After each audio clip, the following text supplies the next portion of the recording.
Well, about 20% into the hike. It seems like I'm way up here, and I am. There's the campground over there. Just remarkable.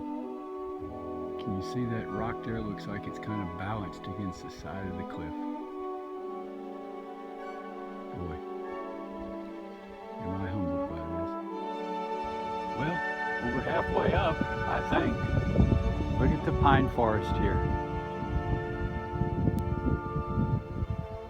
Compared to the other side, which is much more barren.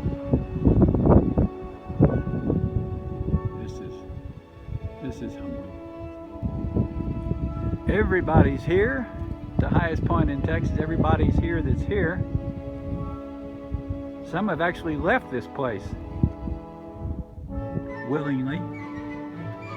There's El Capitan. Here's a man from New Jersey, a super camper, prepared, satellite phone, cooking his meal.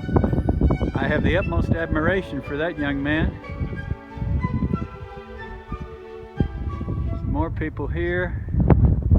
Wow. It's great to be in Texas.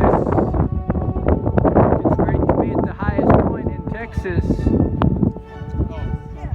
Guadalupe Peak. Okay, I'm just starting to hike back down. Just starting, I mean. Just thought I'd take another video. You can't have enough videos of this beautiful place. Wow, it was a very strenuous hike up. Should be easier going down.